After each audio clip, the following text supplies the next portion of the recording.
Welcome back, guys, to another episode of Fight Briefing. I hope everybody is. Wonderful. I'm going to kind of get right into it. I was watching a little bit of the press conference before the show tonight. That's why I extended it about 30 minutes, so everyone can thank Moss for reminding me that the press conference was tonight. Now, welcome to episode number 27 of Fight Briefing. We're back, finally back, stronger than ever. Got a whole new look, no more gold. We're going blue this time. And we are here to talk about UFC 252 coming up this weekend. Now, for the third year in a row, guys, the UFC's big summer pay-per-view is set to be headlined by a UFC title fight between Stipe Miocic and Daniel Cormier. This weekend's UFC 252, which will take place at Las Vegas's UFC Apex facility, marks the trilogy bout between two legends, which I'm super excited to talk about. And the winner should, of course, have a claim to being the best big man in UFC history. This kind of marks who our UFC heavyweight GOAT is going to be there. Oh, man, this feels good, guys. This feels good to be back for Fight Briefing. I hope everybody is Wonderful. In the chat, we have Boss Kogar saying there's some random dude on my couch. Yes, there is. That's true. Flat Earth says Goon Squad is here.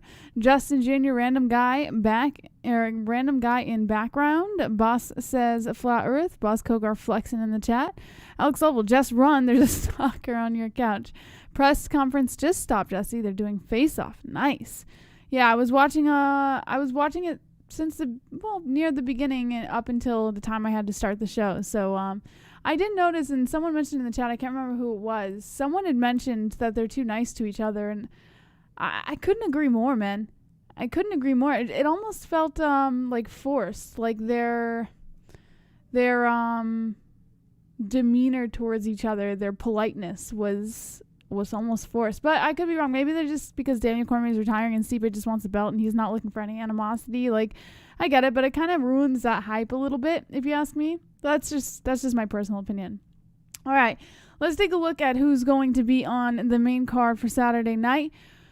We have Herbert Burns versus Daniel Pineda. He ended up taking the fight for Ian Cutelaba because Cutelaba tested positive for COVID. So now that's the first fight of the main card according to the UFC's website. And then we've got John Dodson versus Merab Dvalishvili, which is the second fight of the night. The third fight, Junior Dos Santos versus Jairzinho Rozenstruik is coming back. Rozenstruik is I think looking to redeem himself a little bit in this fight. So this is going to be a very interesting one. Our co-main event, Sean O'Malley versus Marlon Vera. And then we've got the main event, Stipe Miocic versus Daniel Cormier. Now, drop the ones in the chat if you're excited to talk about UFC 252, Miocic versus Cormier. We might do calls today. It depends on how I'm feeling. Let me get through the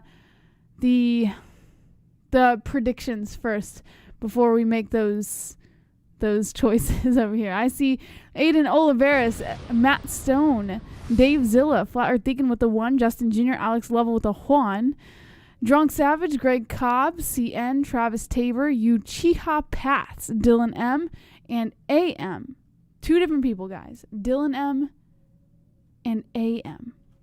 Get it right. All right, guys. Let's talk about the fights that we have coming up this weekend. Let me move this over here first before I do that. Just give you guys a little something. All right, first fight of the night, guys. Herbert Burns versus Daniel Pineda is the first fight of the evening. I actually like this a lot. Now, would I have preferred Ian Cutelaba 100%? I've always been a big Cutelaba fan. I think that he's an exciting fighter to watch, and there's just like this aura around him that's a little fun for me. But I like the idea of Herbert Burns being on the main card, especially for a pay-per-view. It's not like they just threw him on the main card of a fight night. This is a little bit different. And the reason I like this is because, of course, he's the brother of Gilbert Burns, and Gilbert Burns is testing for his championship spot here soon. So to see Herbert Burns kind of moving up in that spot as well is pretty exciting to me. Now, Burns, if you were to take MMA math into part, I know some people don't like to use MMA math. I am guilty of using it a lot, and I will continue using it because for some reason that seems to be something that works for me. Every time I decide not to use it, I fail miserably on my picks. So this time I'm going to use the MMA math And MMA math suggests that Pineda could potentially get past Burns in this fight, given that Pineda TKO'd Mavlid Kaibulev, or however you pronounce his name. He ended up beating Burns by decision in 2017. So MMA math would suggest that Pineda does have the opportunity to get the win here. However, there's absolutely no doubt here that Burns has looked incredible since his debut in the UFC. In fact, I would even argue that he has been improving ridiculously. He's consistently improving. Much like his brother Gilbert Burns, who's also showing a lot of improvement in his game, Herbert Burns has a dangerous ground game. Super dangerous. You don't want to play with this guy on the ground in any way, shape, or form. Now, his striking has also improved greatly. It's not like top tier, I guess you could say, but certainly has improved a lot as well, which I truly believe is going to give him a huge advantage against someone like Pineda, because Pineda likes to play on the ground. Now, the circumstances around Pineda's UFC return are a little strange here, given that he's coming off of that NSAC suspension that we were talking about a long time ago on the news. He did end up getting a positive drug test here. But aside from that, he is a pretty solid fighter in all areas. He's really nasty with his submission game. But honestly, that's all I've really got for him, is that he has this excellent submission game and he works great on the ground. And honestly, it's all concerning, or it's a little concerning with him against an improving prospect like Herbert Burns. Now, bottom line for this fight, Pineda has been or has never really been the greatest with submission defense. So if he's on the ground, he's great. But if you try to take him to the ground, that's a whole other story. And he's never really been great about preventing those kinds of things from happening. So, of course, I'm going to have to go with our boy Burns here for the submission in the second round. Of course, I had to say submission because we've got a Burns, and Burns usually submit. Let me know who you guys have in the chat. Herbert Burns or Daniel Pineda. All right. Drunk Savage says, I got Burns submission. Yeah, man, that's the way to go. It's just a smart way to go, you know? Paul says, is Herbert a pervert? Yes. Who eats sherbet? Yes. Wonderful, wonderful. Herbert Burns says Aiden Oliveras. DB Cooper says Herbert. Flat Earth Deacon, LOL Pulse. Dave Zilla, Herb Burns. Kainoto Herbert. Justin says, JBH, you've seen Herbert's regional fights. Sick submissions. Never, but I will be sure to go and look at that, Justin. AM says Burns by quick submission. Flat Earth Deacon, Burns wins. Logan says Burns by KO. Neither guy wants to go to the ground. I disagree, man. I disagree completely. Listen, I respect your opinion, and if you think that's how the fight's going to go, I respect that, but I completely disagree with you. In fact, I couldn't disagree more, because Herbert Burns loves playing on the ground, and we've seen that Pineda likes to play on the ground as well, and the only place that Pineda's really comfortable is on the ground. Even though he knows he's going to be up against another exceptional grappler, an exceptional wrestler, I think he's going to play because he has this confidence, this aura about him that screams that he's going to be able to win the fight. So I 100% think this fight is going to the ground. There's no doubt in my mind. All right, guys, let's get talking about the second fight of the night. John Dodson versus Merab Dvalishvili. I like this fight, but I don't like this fight. And I've said this a million times. Every time Dodson's on a card, I always get like this weird vibe, you know, because Dodson is at 35 years old. How much does Dodson really have left in his tank? I mean, that's really anyone's guess if we had to be quite fair. But Dodson has never been finished in the UFC. And I think that's why it's a little exciting with Dodson's fights, because we could consider, oh, is this going to be the fight that Dodson gets finished? But let's be honest, he hasn't always exactly come out on top. So I always feel like John Dodson's really just that fluff fight guy, you know? And I can't kill the guy. I mean, he's obviously doing something right, because he keeps ending up on main cards, even on pay-per-view events. And I can't kill the guy. He can be a really great fighter and also a really crappy fighter at the same time. I personally am not the biggest John Dodson fan. I don't get like the most excited for John Dodson's fights, but for some reason I still end up sitting here finding myself attracted to the fights, so it is what it is. Now, Dodson's not always the most aggressive fighter. It's easy to say his striking even has some pretty low output at times, I guess you could say. That said, there have been many times where the fight boded well for him and he came out with another W on his record, and that's kind of why I think people get really attracted to seeing him fight. Now, let's head over to Merab. I like Merab a lot. I was actually doing a lot of research on Merab earlier today when I was writing down some notes, and I think this guy is probably going to be one of the toughest grapplers that John Dodson's going to have to face. Now Merab has taken down basically every opponent he's ever faced in the UFC, which is incredible. I mean, you see a lot of great grapplers like that. You see Daniel Cormier, people like that who have incredible ground game. But very few do you see where they have taken down every opponent that they've had in the UFC. Last time John Dodson fought someone of equal grappling skill would have been when he knocked out his opponent. When he fought someone who had grappling skills similar to Merab, he knocked his opponent out. So that could be a huge disadvantage for Merab, but at the same time, don't let that, dissuade you or anything like that. It could be a great opportunity for Dodson for sure. There's no doubt in my mind. His striking could 100% shine against a grappler like this. But at the same time, Merab can be extremely dangerous with counters. And if Dodson decides to play on the feet and play with that striking, Merab could catch him with a counter and take his ass to the ground, and Dodson would be fucked. Also, Dodson's takedown defense certainly is not as great as most other fighters that we've seen, and Merab is definitely going to capitalize on that weakness of Dodson. So I say it could be very easy to rely on the striking of Dodson to keep him in the game, but honestly, I don't see him getting past those really nasty takedowns by Dvalishvili, and he's certainly getting suffocated by Merab, in my opinion. So I'm going to have to go Merab by submission in the 4th round. Let me know who you guys have in the chat. Dodson did bear TJ, huh? That's crazy. Dave Zilla says Merab smash. Dodson will get tired. I hope Dodson wakes up in Bellator. Drunk Savage says Dodson hasn't looked as good in his last few. Travis Taylor says ground and pound by Merab. Just solo. That's right, Cav. I'm enjoying the solo right now. JBH, you reading stats too much? Great MMA knowledge you got, but you got to talk about their fighter or their fights. Watch some tape, not reading. Sure, dog. Let's go, JBH. MMA Hole for Life. Also, it's only 3 rounds. So, Justin, and I appreciate your feedback, but it's not just their records that I read. So, like you said, I do go back and I watch the previous fights. I do my research on what their last fights were about.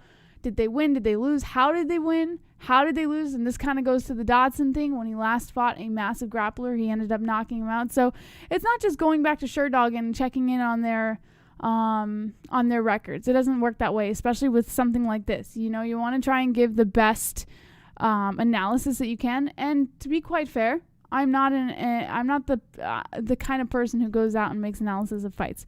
I'm doing this as an MMA fan. So I think as long as you're paying attention to not just their record, but their previous fights and how they knocked him out or how they finished that fight, I think all those things are really important points to keep in mind. So, but I do appreciate your feedback, my friend. All right, let's head over to the 3rd fight of the evening, Junior Dos Santos versus Jairzinho Rozenstruik. I love this fight. I have zero complaints about this fight whatsoever. I think Junior Dos Santos versus Jairzinho Rozenstruik is great for a couple of reasons. One of which, Rozenstruik is going to be able to offer some semblance of a redemption given his last fight, and we'll talk about that in just a second. Junior Dos Santos, of course, some could argue that he's kind of heading out of his prime, so I think it's going to be fun to see these two kind of go at it and see what they have in store for each other. Theoretically, at least, this should be some semblance of a striking battle, if you ask me. Could go to the ground. Probably won't. These two like to play on the feet, and they're good on the feet. Now let's start with Dos Santos. Dos Santos, his career has kind of, I guess you could say Dos Santos is the better boxer out of the two. There's just no argument there. Dos Santos has the better boxing style. He's good with the jabs. His fights, they use a lot of those jabs more than other strikers typically would. Which I think would come in handy with piecing up someone like Rozenstruik, who likes to play inside the range and at a distance at the same time.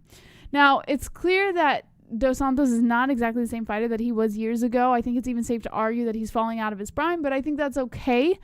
Fighting against someone like Rozenstruik, who likes to play a little careful in the beginning rounds, and I think Dos Santos is going to try and capitalize on that a little bit. Now, Dos Santos doesn't really take damage quite as well as he used to in his past fights. Is going to come in handy for Rozenstruik. I think Rozenstruik's going to capitalize on the fact that Dos Santos, he used to be able to take these punches easy, right? And we're offline. Hold on, guys.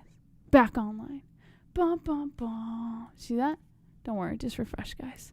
Sometimes this happens. It's okay. We're back on. Okay. Anyways, here, you want me to push refresh in the chat? Just to let you guys know. Yeah, just refresh. It's okay. Sometimes these things happen. By the way, we did get a call from Cox. And it looks like we're going to be getting a technician in here within the next couple of weeks. So hopefully things will be a little more smooth running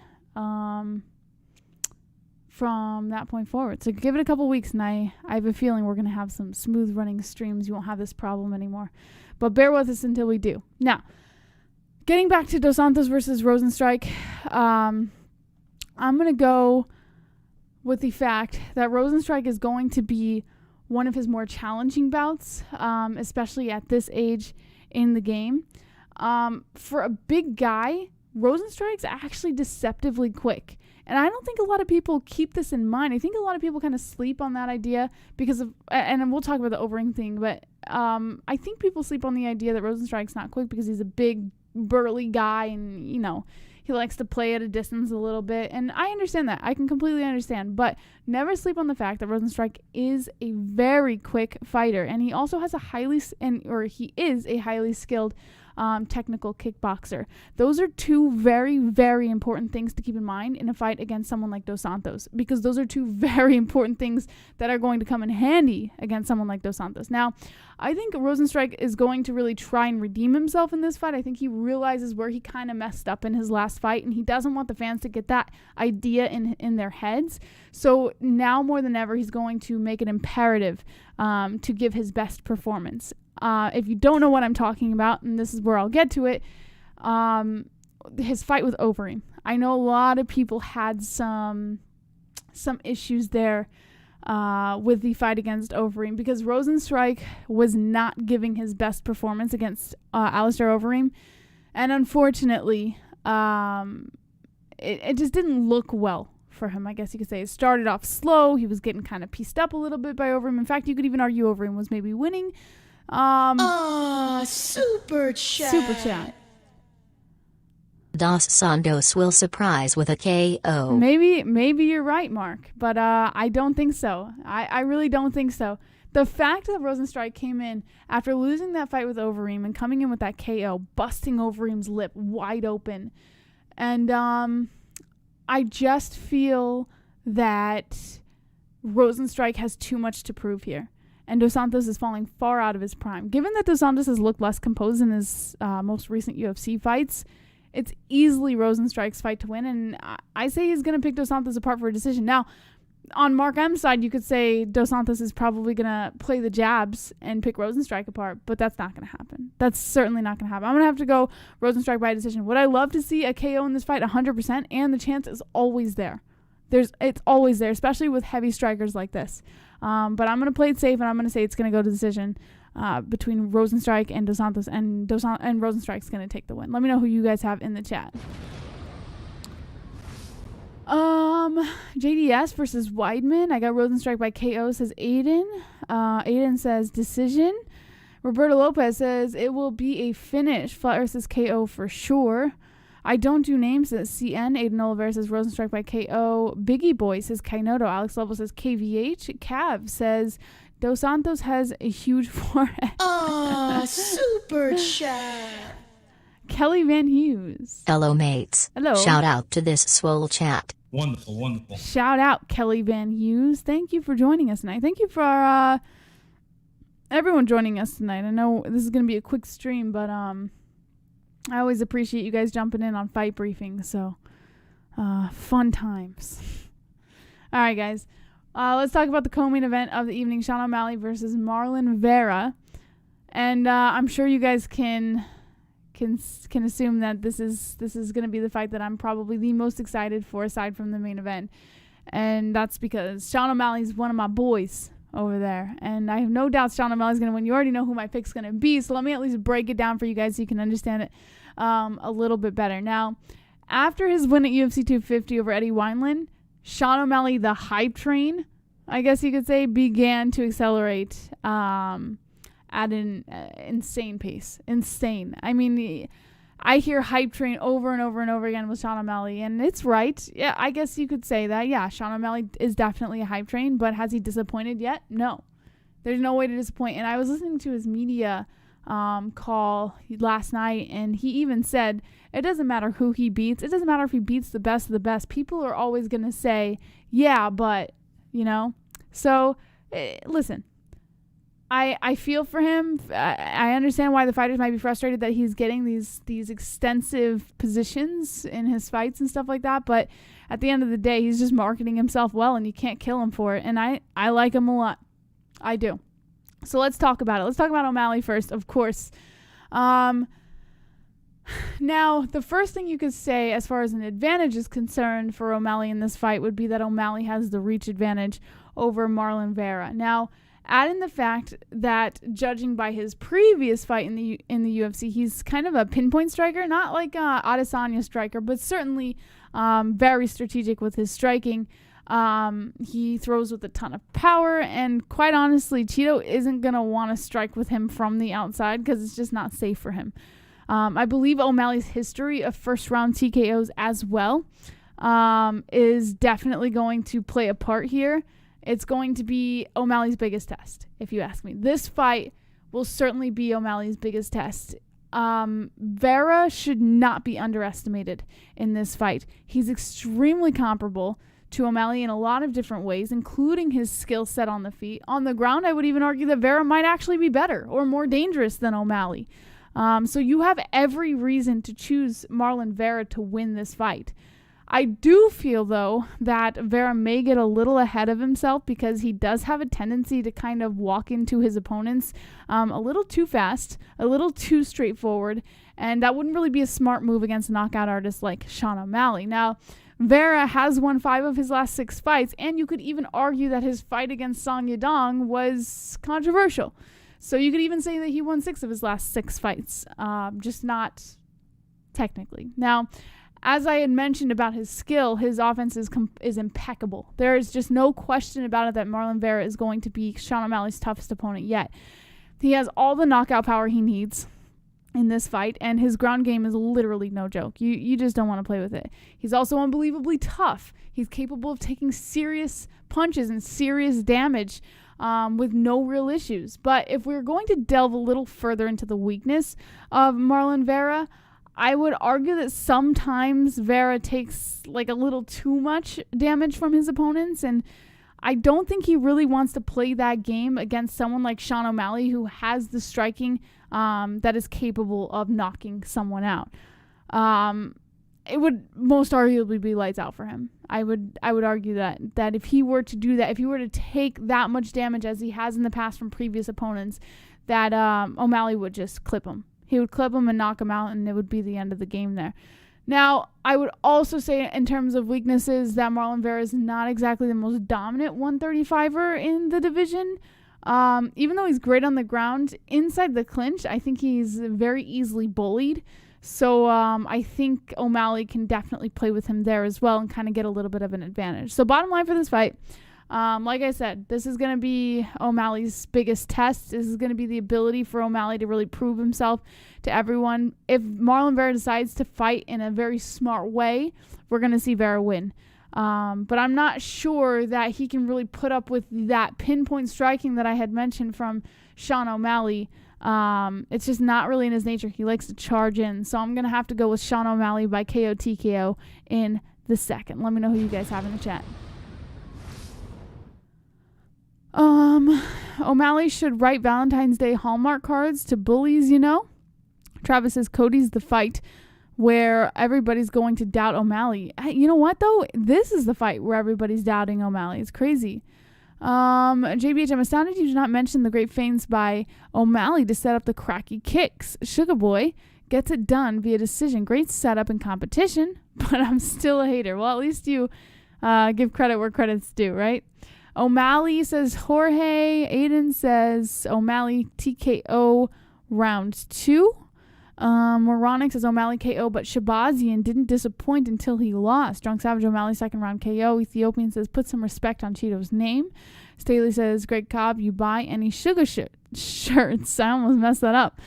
Dave Zilla says Cheeto submission round 3. Aiden Oliveira says O'Malley TKO round 2. Sugar will win haters. Drunk Savage says Junior and JBH should do the show together. Psych. But I appreciate your feedback. Alex says Sugar Foot. Greg Cobb says, oh yeah. Rolls eyes. Flatter thinking LOL DS. Opening the line soon, y'all. Travis Tabor says Sugar Shits. GL the Great says Edmund. Pectus Shabazian. All right, guys. Let's head over to the final fight of the evening. The main event. Stipe Miocic versus Daniel Cormier. Wonderful, wonderful. I like this fight. I'm sure a million of you like this fight. This is the trilogy fight. Neither person has fought since the rematch, since the second fight between one another. A combination of injuries and COVID that slowed a whole bunch of things down.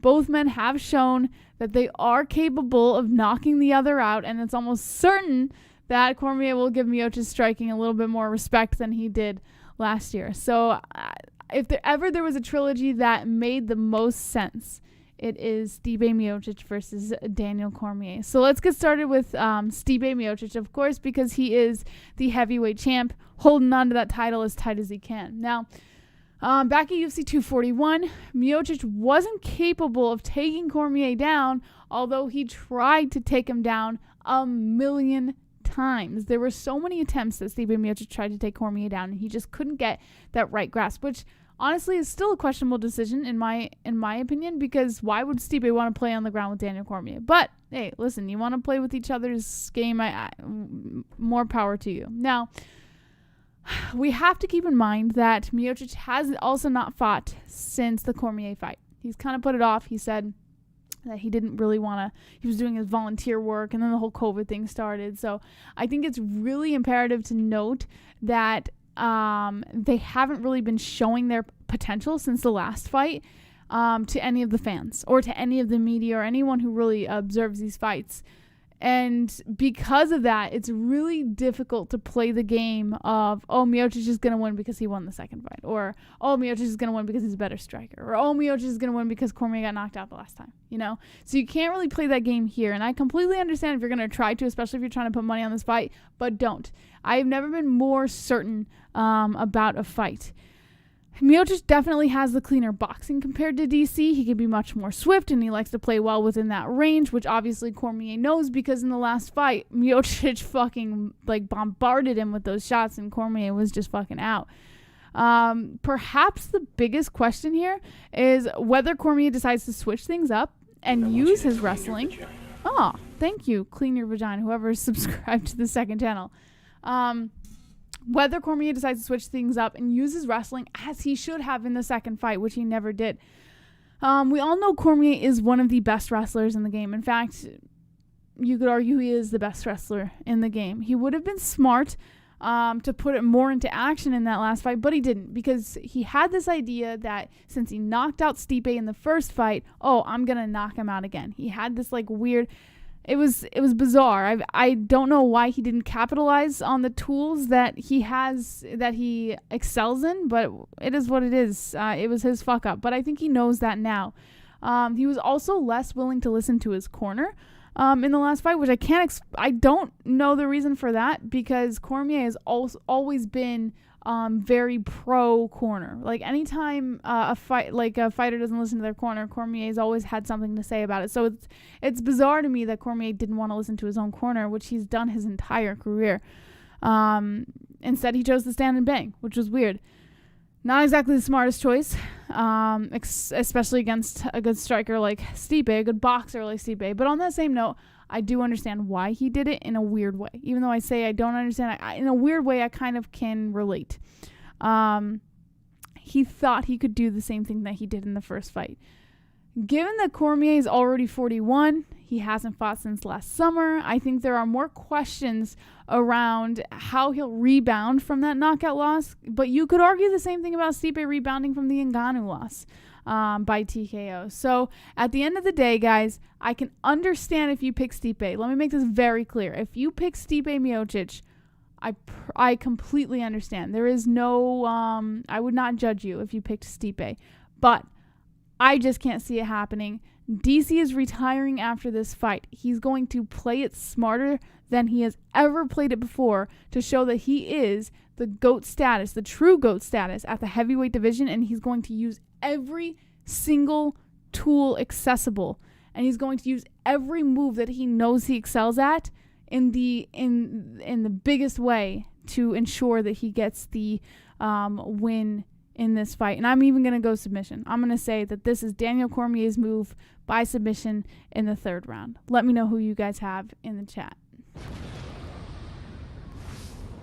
Alex Elvis says, I was surprised like everyone else after their last fight. I don't see DC getting into trouble like the last fight. Flatter says, calls. Proud Babylonian says, stand and bang is what gangsters do. Julie Reinhardt says, I don't think you guys are watching actual tape, more like YouTube videos. Justin Jr. says, calls. Mark M. Cormier for the upset. And no, I don't mean his stomach. Preston Johnson says, I got Cormier. I think he will learn from his mistakes. Thank you for the subscribe. Cav says, Cormier lost to Jones 2 times later. Or loser. 2 times loser or later? What are you saying there, Cav? Aiden Oliver says, I think Stipe wins, but Cormier could get it. DC says Stevie. Justin Jr. DC. Matt Stone DC. Stiopic says Alex Lovell. Chris Key says, I like you. I like you too, Chris. Gio the Great says, GBH Stipe already took DC down both fights. Watch it. Yes, you're right. But here's the thing. And I'll reiterate this for you, Gio. Daniel Cormier was just much more successful with the takedowns, which, as expected, because Cormier is the better wrestler. And he landed some pretty nasty shots. He had the ability to land some pretty nasty shots within those takedowns. So I think Daniel Cormier, if he continues to play that game and he doesn't get a little too ahead of himself as he did in the second fight, then he'll be just fine. Stipe has the ability to bring fighters to the ground. There's nothing that says that he doesn't. But he made numerous attempts against Daniel Cormier and was unsuccessful in a lot of them. So, and rightfully so. I mean, Daniel Cormier is just a better wrestler. It's just how it is. Stipe is a better boxer and Cormier is a better wrestler. You know, it is what it is. But, yeah, that's kind of the game that we play here. All right, guys, that's the end of the fight briefing for the main card. And I think I'm going to open some phone lines here. I think I'm going to say, who do you guys have for the main picks or the main card picks for UFC 252? So 516. Oh, shit.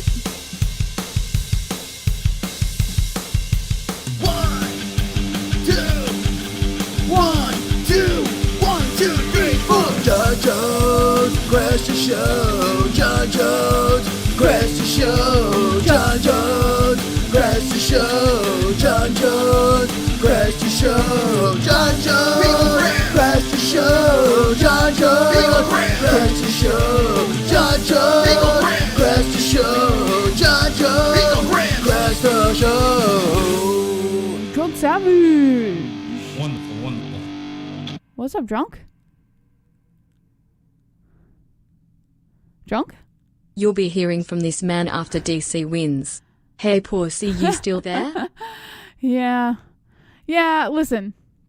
I 100% believe that John Jones is going to have something to say after DC wins. There's absolutely no doubt in my mind. No doubt. And you know what? Cormier, listen. We'll talk about it later.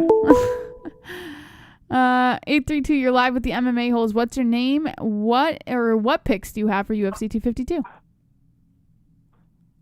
I'm a long-time supporter of this channel. Uh-huh. And actually put my own predictions up for display my channel. Okay. Hi, Pulse. Oh, what's up, Jessica? How you doing? What are your picks for UFC 252's main card? I just want to say you're looking mighty tan. Tan? Well, I've been spending some time outside. Not as much as Moss. Moss spends every day outside, but I spend some time outside. How's the desert treating you? Okay. Okay. Good. What are your picks for UFC 252? So I'm going with Cormier, and I'm going with Cheeto Vera, Okay. and I'm going to go with, who else? Oh, yeah, Dodson. And, damn, I'm pissed that the Cooper Labor fight got canceled because I thought he was going to get some get back. Now, why are you going with Dodson? I'm going with Dodson because I think he still has something to prove, even at 35. Really? He still maintains that power. Okay. You say he still has something to prove, though? Yeah. Okay. Yeah, I think he still got it, and you know, I know he's stepping up to bantamweight now, but I don't know if he can make a run at the top guys, but I think he's this guy. Okay. I couldn't disagree more, but all right, I respect your choice. Okay. Now, I see. And then I'm going with JDS over Rozenstruik. Really? Yes. Okay, can you explain this one to me? Because I'm sorry, go ahead. Explain this one to me. Well, if you look at his fight against Overeem, you know, Overeem was like you said, he was winning the majority of that fight. It's just he kind of saw it at the very end of it. This one is a 3-rounder, and JDS is a better boxer, better striker overall. And I believe he's gonna matador him. He's gonna avoid power. Oh, hold on 1 second. Hey, I can see your underwear. Put your boobies in the air. Flapping like I just don't care. Can I lick your pubic hair? Snap a picture, time to share. Took my meat vision impaired. Filthy mind, I need a prayer. Pervert cameraman, beware. Pervert cameraman, show them tits. Pervert cameraman, $10 tip. Pervert cameraman, Yanni Celeste. Pervert cameraman, show them breasts. Boobies. So happy to have fight briefings back. Yeah. Oh, and fuck that gay as, I mean bum as Rainbow Q-Tip O'Malley. Oh, pale. That Yeah, was I've got a message real quick for Justin Jr. Okay. You're acting like you're going 100% on every pick, kid. What are you talking about? Didn't I school you on the last card with who was that?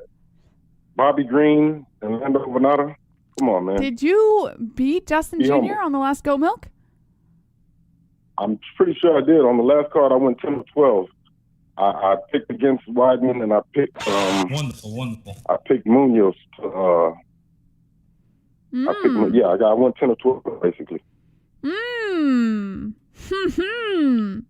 Okay. Good shit. All right, who do you have for Sean O'Malley versus Marlon Vera? I'm going with Cheeto Vera for the win. Man, you have every opposite pick as me. What is going on? I don't know, but the real card I'm looking forward is 253 in September.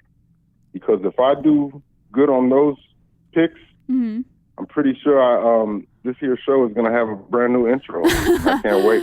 Wait, we haven't settled anything yet. Don't get ahead of yourself there, Pulse. But I will definitely keep it in mind. All right. I thought that was ironclad. Okay. But, all right. Way to make it awkward, Pulse. You're doing great, Jay. Good work. And everybody check out the pics on my channel. Later. Okay. 516-522-0267, guys. Call in, get on the lines. Let me know who you guys have for UFC 252. That was Pulse Reloaded. Wonderful OG of the chat. Wonderful. Never pick with my emotion, brother, says Staley. DB in the chat says, come to fuck on Pulse, I want to call. Yo, DB, where have you been? Where have you been, bro? Been hanging out with those other coons? What's going on, DB? Now you're back? 516-522-0267. Unknown caller, you're live with the MMA-Holes. What's your name and what are your picks for UFC 252? It's Justin Jr. I wanted to get in my picks, but I don't think Pulse beat me. What I get? Top 10, I got 11 out of 12. He got 10 out of 12. I also have a better percentage. He has about 50-something% on Goat Milk when I have a 67%. Okay. All right. So what are your picks for UFC 252? Let me pull this up. You didn't have your material prepared, Justin? Hey, I had my Tapology up, my profile in Chrome, but man, like you said, Dodson, he's not good at stuffing the takedowns. Right. I think Merab grinds him out for about 3 rounds. Last Herbert Burns fight against Evan Dunham, I got it perfect, and I'm sticking with it. Gilbert actually said that Herbert's better on the ground than him when it comes to jiu-jitsu, and they're both killers in the jiu-jitsu area. I got Herbert by submission round 1 in that. And this is an unpopular opinion here. Junior Dos Santos versus Jairzinho. I'm actually going with Junior, one of my underdog picks. I feel like Junior's being overlooked, and if you can right now, pull up Junior Dos Santos' Instagram and look at the pictures that he's been posting of his body. He's looking in fantastic shape. He's more experienced when it comes to the high level. Of course, going, 3 fights with Cain Velasquez, winning one of them, and he's been the champion. He's been there, done that. He's looking in fantastic shape. Also, he's used his wrestling in a few fights. When, Jairzinho got taken down by Junior Albini, if Junior Dos Santos can just grind out Jairzinho for 3 rounds, I think Junior gets the win. And also his confidence, it's just been boasting high, and I'm siding with the Junior here. I also never fell into the whole Jairzinho hype train. I picked Francis to get the finish on him round 1. I'm not impressed with Jairzinho's striking skills. Wow, this is an interesting analysis here. Yep. And as much as I hate O'Malley, this is a decent step up in competition. I got him getting the decision. Okay. Now, I can understand why you went decision, especially given who his opponent is. But let me ask you this. Never been finished. All of his losses are decisions. Exactly. And we're forgetting 2 years ago, O'Malley, where, he wouldn't be that knockout artist. I mean, he would still be it, but he'd get a couple decision wins. So here's my question, and you kind of already started the question a little bit when you said that Vera has never been finished. And I think it's a perfectly acceptable way of thinking because Vera is such a good fighter and he excels in a lot of areas. But don't you think that every fighter has the opportunity to be finished at some point? Eventually they're going to find their kryptonite. Don't you think Sean O'Malley just might be that guy? No, I don't. That's why I picked O'Malley decision. Okay, fair enough. All right, so who do you have for the main event? I got DC decision. I said it in Monday's call. I think, DC got a little bit too ahead of himself, a little bit too overconfident, and, it's more tiring to wrestle than to strike, so he started falling in love with his hands, and then he let Stipe Miocic find his rhythm, and then the body shots started working, and, DC wouldn't start defending him. I just feel like in the rematch, he's going to stick to his wrestling, and he's going to grind out Miocic to decision. And to the people saying Stipe gets KO'd in this fight, the only reason he got KO'd in the first fight was because he was coming off a brutal, he won, but it was a brutal fight he had against Francis Ngannou, won the decision. And, maybe it was too quick of a turnaround. I just think DC grinds him out to decision. Now, don't you think, given that what we've seen with Miocic's, I guess you could say his wrestling and his grappling against DC, even though he was able to manhandle a couple of takedowns, DC definitely has that power over Miocic with the wrestling. So I think it would be fair to argue that Cormier could even submit Stipe Miocic in the main event. I wouldn't go that far. Really? This is fascinating. All right, fair enough. All right, I appreciate your take on the main card, Justin. Anything else on your mind? Yeah. No, I beat Pulse on his last card. I don't know what he was talking about, I don't want to self-promote, but I won't self-promote, but I got some predictions going too, and I get over 80% on a couple cards. I like Chrome, one of the good mods, but his predictions aren't always the best. Me and Flat know this. Shout out to Flat. All right. That was Justin Jr., guys. Make sure you check out his channel on YouTube. Justin Jr. He's interviewing fighters over there, doing his own thing. He's got some good shit going on. All right, guys. 516-522-0267. Call in. Let me know who you guys have for UFC 252 main event. I'll take a couple more calls, and then I'll bounce. Justin Jr. 962 is the name of the channel, so go check it out. 201, you're live with the MMA-Holes. What's your name? What's on your mind? Yo, Din. What's up, Aiden?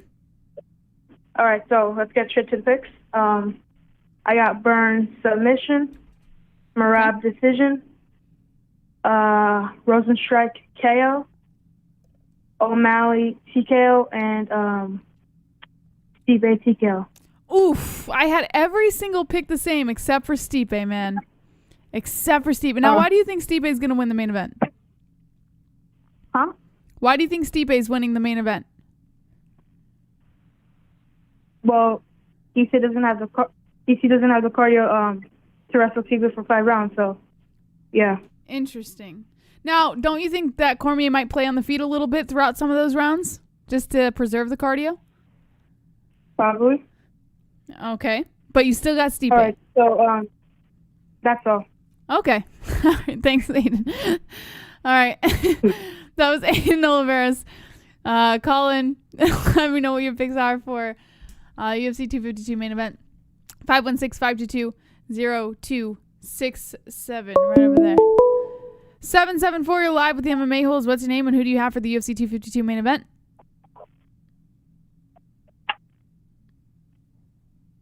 $774. Yo, Who is this? fucking DB Cooper. What's up, DB Cooper? Where you been? I've been trying to fix up the fucking new house that we bought.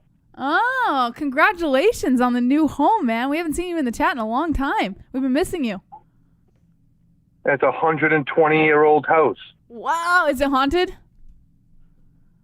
No, it's made of granite, though. The house is made of granite? Yeah. What? Yeah, it's an old farmhouse. Okay. All right. Are you enjoying your time there? I am working very hard, and I have no fucking help, so it's just me doing everything, and oh, okay. yeah, it's not easy. Yeah, no, fixing up a house is a pain in the ass, especially if you're doing it by yourself. I can only imagine. Well, I wish you the best of luck. It's been fun. Yeah. Fun. All right. Well, who do you have for How are UFC you guys 252? doing? Good. We're doing good, man. We're settling in. You're settling in? What did you move somewhere? Yeah, we moved. Where have you been? We moved to Arizona. Dude, I've been told you I've been fucking trying to do things, man. We moved to Arizona back in June, the beginning of June. We moved to Arizona, so we've been settling. Oh, that's right. No, I fucking remember that. I remember that. Yeah. Yeah. But yeah, that's pretty much it. That's all that's been going on in our lives. I mean, just the same as you, fixing up the house and trying to get it to a livable situation, you know? Yeah, no, I fucking totally know. Trust me.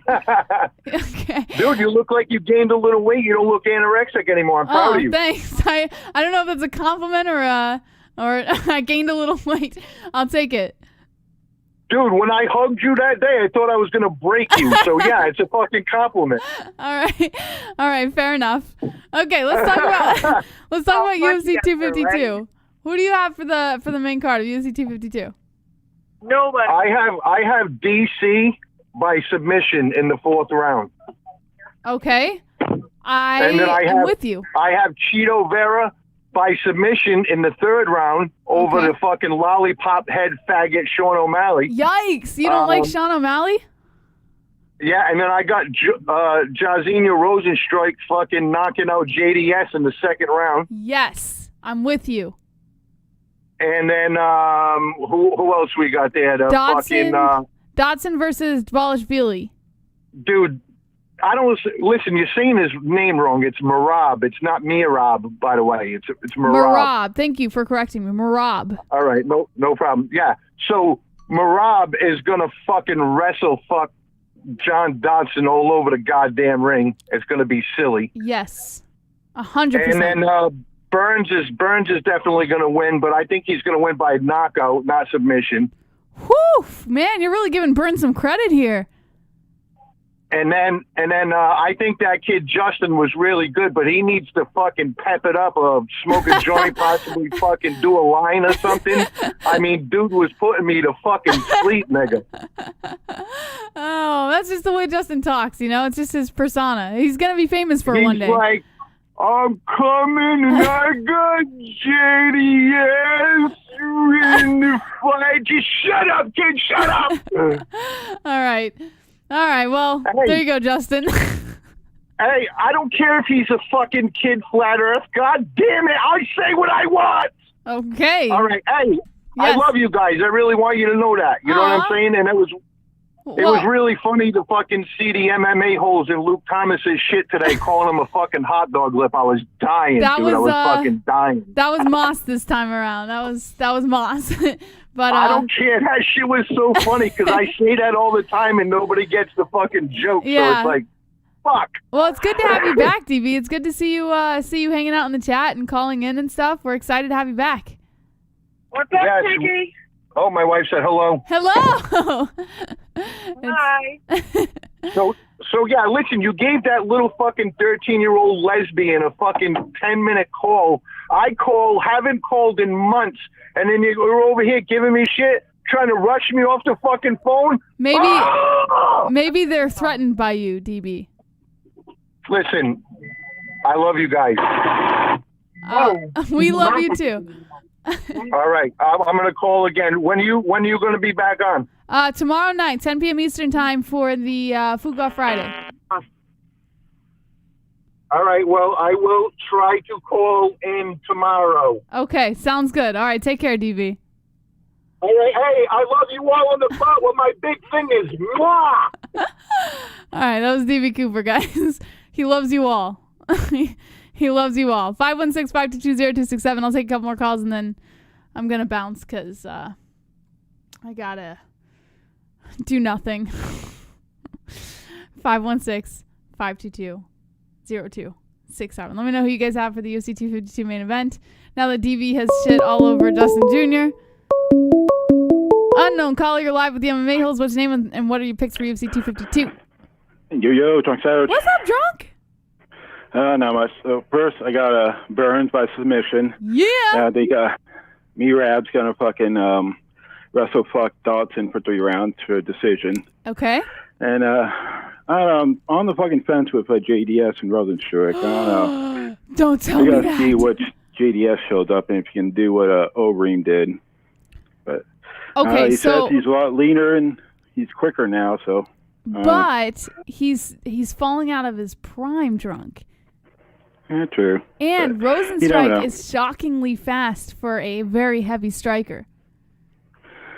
Yeah, but JDS has that knockout power too, man. That's true. So that spinning kick. That's like true. He did to Mark Hunt. Now let me ask you a question. Do you think that Rozenstruik could be similar to Derek Lewis in that he can start off a fight slow and losing, and then come back like a monster and strike out his opponent? Yeah, I think he can. I mean, most of his fights don't really last too long, do they?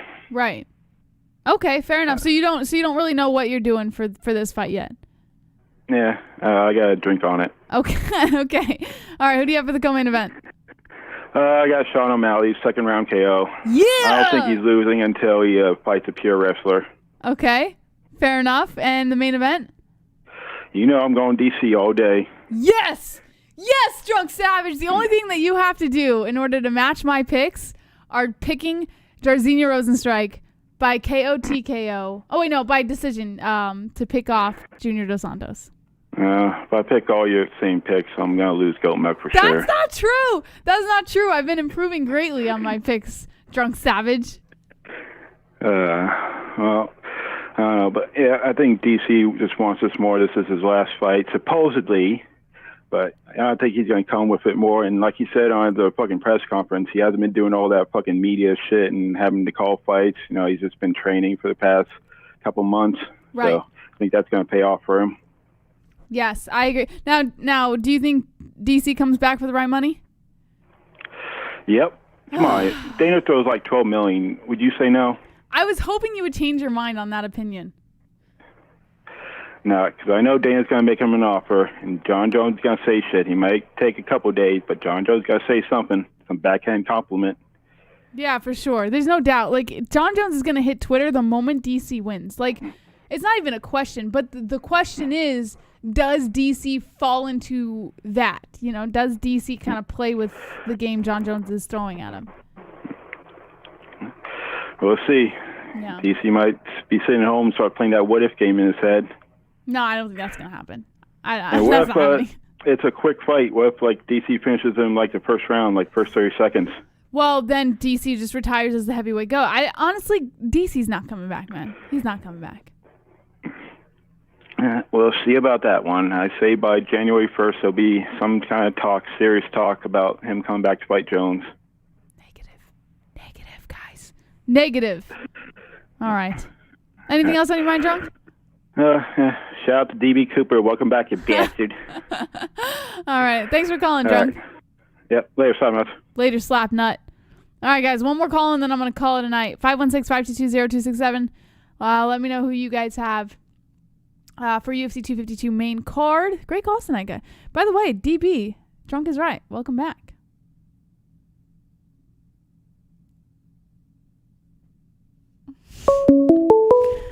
A32, you're live with the MMA-Holes. What's your name? What's on your mind? Hey there, I'm Sam, and I wanted to get my pick. What's up, Sam? Hey, so I'm going to go with, hold on, sorry, I've got to turn down my computer's volume. DC's going to win, second round KO. Okay. I think DC wasn't excited to fight Stipe in that second fight. You can tell he wasn't motivated to fight, and he lost. And obviously, he's pumped up for this one. DC was not motivated, you're saying? Stipe. Pardon me? He's not motivated, you said? No, he wasn't motivated in the second fight. That's why he lost. Oh, okay. Now he's motivated, yeah. Okay, fair enough. So second round TKO for DC. Woo! Then Sean O'Malley, second round knockout against Marlon Vera. Yeah, baby, let's go! Sean O'Malley train over here. The hype is real. Yeah. And then Junior Dos Santos and Rozenstruik. I could care less. Junior's way past his prime. He's just collecting paychecks. And Rozenstruik is just a mediocre fighter in MMA. So you don't care about Rozenstruik's fights? No. I mean, I think he was a talented kickboxer, but in the UFC, he's one of those guys that is just a kickboxer and never really becomes a real MMA fighter. Now, let me ask you this, and the only reason I ask is because Rozenstruik is clearly going to be a prospect for the heavyweight division. And even though his last fight against Overeem was alarming, we could argue that Rozenstruik is still going to be boosted up by the UFC, and it would be difficult not to it would be difficult to throw him on the side, you know? So it's interesting to me that you actually don't care about Rozenstruik. No, I mean, Rozenstruik's a star, maybe a star because they have no one else. I mean, the heavyweight division traditionally has been probably the weakest in depth. It's super top heavy. Like right now, Stipe and DC are leagues above everyone else, right? Including Ngannou, and then everyone else is kind of you can just pick and choose whoever is going to win. It's just such a tough division to win because exactly they all hit hard and anyone can knock anyone out. So okay, fair enough. Why it's pretty awesome. Shout out to DB Cooper. I miss that guy. He's been great. I think that guy's ally in Kansas because he was talking about real estate. Okay. So. Yeah, and DB Cooper's talking about repairing a house. It's totally raging hell. Okay. And then shout out to Justin. The little guy gets bashed all the time. He does an incredible analysis. True, he sounds like he's about to fall asleep, and he calls right before then, but the guy's great. Okay. And that's about it. All right, but wait, you didn't say who you had for the Dodson versus Merab fight and the Burns versus Pineda I pick fight. against Dodson because I can't stand him because that guy's corny. Okay. He just annoys me because he's always, I'm awesome. I'm not. No, you're not awesome. You're corny. Sure. and then Burns with that other one. I honestly don't know the other guy, so I can't really. Pineda, Daniel Pineda. Oh yeah, that guy's gonna wrestle. Yeah, it's for gonna sure. go to decision. I'll give it to the wrestler. But they're both wrestlers. Yeah, but I think that the other guy that's not Burns is a little bit better.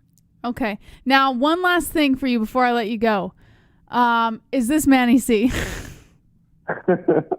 Well, I think he just read the chat, and then Flat Earth sent Manny C. So shout out to Flat. Fun for fact. helping you out. I'm actually starting to learn your voice, and I knew within the first couple seconds of you talking about Miocic versus DC, and I wanted to get through the whole card before I called you out on it in case you hung up on me. So don't worry, the chat did not assist. Just say so at the start? Go, hey, this is Manny C, and then the chat is just lighting up with Manny C. I can't really. I don't know whether to believe you or not. No, don't worry. But we'll find out tomorrow whether. If I believe you, it might be points ABH. Who knows? Okay. All right. Thank you for calling, Manny C. Of course. Take care. Bye. All right, guys. That was it for the calls for tonight. I'm gonna wrap it up. It was a good fight briefing. I've actually enjoyed my time back. To be quite honest, I kind of missed it. There was a part of me that was like, fight briefing. But then Wonderful. there was another part of me that was like, let's do it. Can't wait to get back for fight briefing, and I'm happy we got to kind of change this up. I wanted blue when we first did fight briefing. I wanted blue, and but because of the studio color being orange, gold was the only thing that made sense. So now I'm happy that we have the green screen and I can finally have blue. I'm excited about that, but I really appreciate you guys calling in. Let me know who you guys have. During a pandemic. Chrome? Give me all the black guys. All right, Chrome has all the black guys. Wonderful. Gaylord. All right, there you go, Chrome. Yeah, we're going to be live tomorrow, guys, for Fukoff Friday at 10 p.m. Eastern time, so make sure you tune in for that. And fight briefing will continue after this. So welcome back, DB Cooper, to the chat. Thank you for calling in, Manny C, Drunk Savage, Justin Jr., DB Cooper, and everybody else who decided to call in and give me your picks for UFC 252. I challenge all of you on Goat Milk. Link in the description to the MMA-Holes.com. Click on our Pick'em page and head over to Goat Milk, our Pick'em League, and challenge me in Goat Milk because I have a feeling I'm going to win for UFC 252. Yeah, that's pretty much it.